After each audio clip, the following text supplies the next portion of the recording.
Hello, fellow travelers, and welcome back to our Big's Adventure. My name is Cynthia, and today we are doing our pantry challenge, the January no spend weekly challenge #1 pantry challenge. And today we're going to use up this spaghetti sauce. I have tons of spaghetti sauce.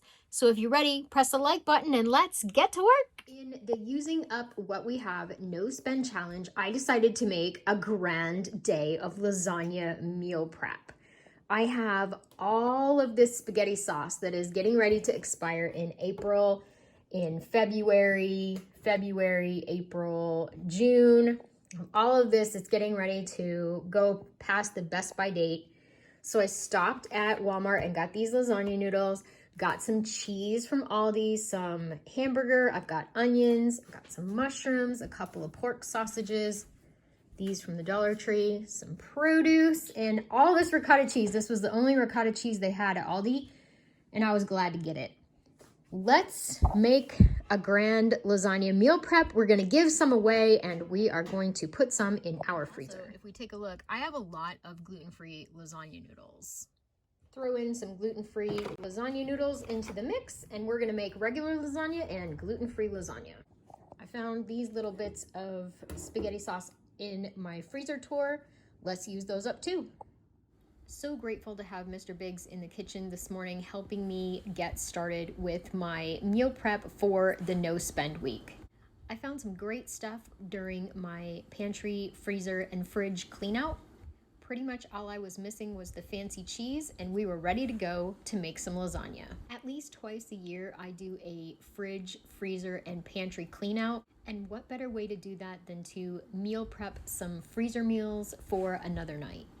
There's all of our veggies in the pot. There's some dehydrated kale, carrot, onion, zucchini, mushroom. This is looking amazing. It's ready for the pre-done spaghetti sauce to go in.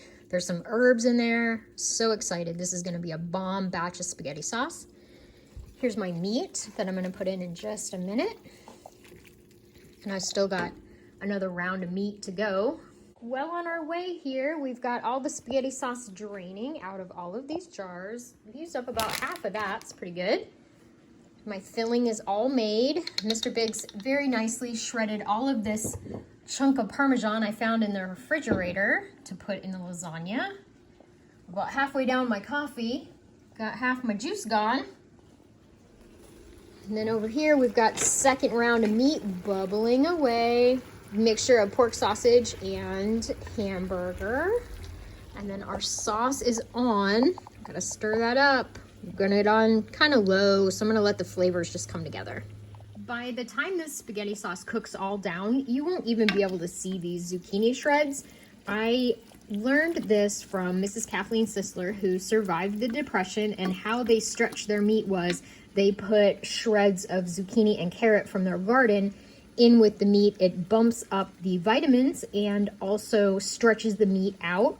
When you eat it, you will never know it's all in there.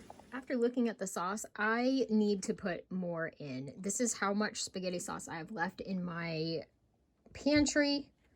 Let's put in 3 more jars. And these expire May 2020, so I'm glad to use them. They don't expire, best by date. The best by date on these is May of 2020, so I'm glad to use them. And I've got a couple Septembers in here if I need to use those as well. Hello, you beautiful glass jar. You're coming with me. I ended up going with the 3 extra jars of spaghetti sauce, which I was happy to do and got used up and out of the pantry. This is just gonna simmer for a little bit and we'll come back when she's ready. The sauce has been going for about a half hour. I'm just gonna kind of let it simmer down. We'll put a cover on it and just let it chill out for a little bit. Whoop, bubble, bubble. We have been simmering for about an hour. Look how wonderful that looks. All the juices have released. Woo! All the juices have released from the vegetables. Nice and thin, looking good. Gonna turn it off now. Let it cool down just a touch, and then we'll make lasagna. Let's get some lasagna made, regular and gluten-free. We're gonna start with gluten-free always because I don't want to contaminate.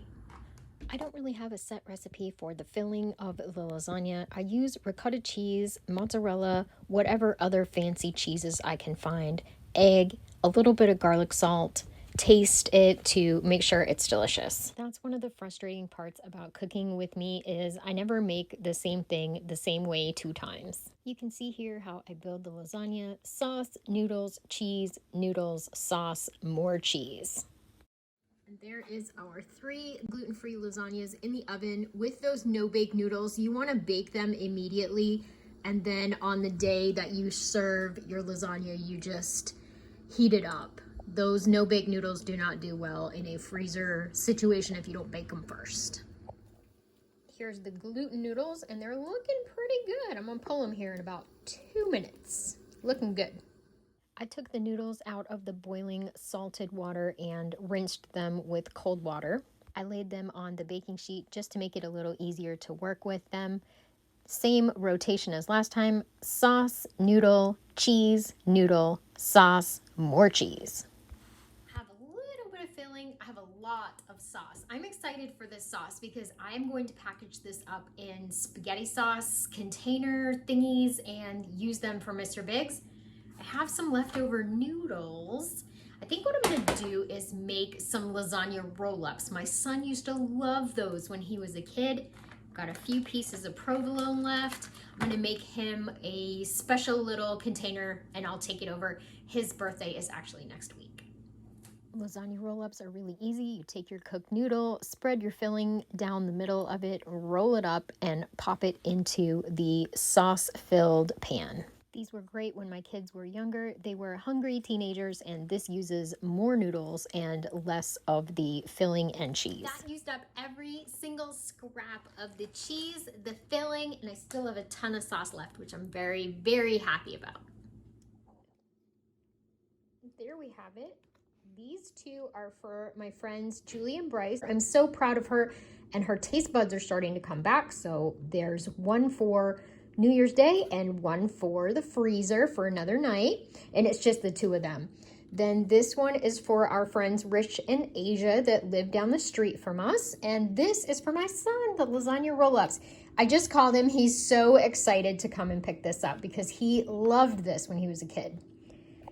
All in all, not a bad morning of lasagna. I love it when people write the instructions on freezer meals, especially if they're a gift, so that way I know exactly what to do with it and how to cook it. There we go. That's my friend who had the brain tumor, and these are our neighbors. And then for my son, I'm gonna write happy birthday on there. Yeah, there you go. Gluten-free lasagnas are out of the oven. This one's definitely going into the freezer, and one of these will also be going into the freezer. And one will be for New Year's Day. A shot of the dark side that you don't see. This is for the chickens. We ended up with about 3.5 noodles. They will love these. Then, there's just some other random stuff in there. The dishes. These are all headed for the recycle bin. They're already rinsed.